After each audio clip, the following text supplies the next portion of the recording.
टंडूजाम government high school number 1 के retire हुए वाले सीनियर उस्ताद मीर मुख्तियार तालपुर के एजाज़ में अलविदाई पार्टी मुनक्कद की गई।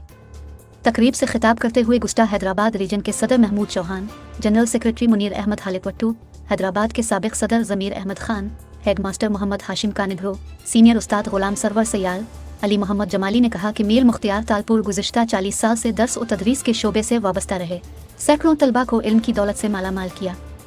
उन्होंने कहा कि मीर मुख्तियार तालपुर ने सही तरीक़ा से उस्ताद होने का सबूत दिया और आज उनके तलबा बेहतर तालीम हासिल करने की वजह से मुख्तलिफ इदारों में काम करते हुए मुल्क का नाम रोशन कर रहे हैं। उन्होंने कहा कि मीर मुख्तियार तालपुर तलबा को बेहतर तालीम देने के साथ साथ समाजी खिदमत भी अंजाम देते रहे हैं। रिटायर हुए वाले उस्ताद मीर मुख्तियार तालपुर ने कहा कि स्कूल के असातिज़ा तलबा ने जो मोहब्बत दी है, मैं इसे हमेशा याद रखूँगा। उन्होंने कहा कि इस तारीखी स्कूल की तामीर और तरक्की के लिए किसी भी किस्म ज़रूरत हुई तो मैं हाजिर हूँ। तकरीब में मीर मुख्तियार तालपुर को तालीमी खिदमत पर तारीखी शील्ड दी गई।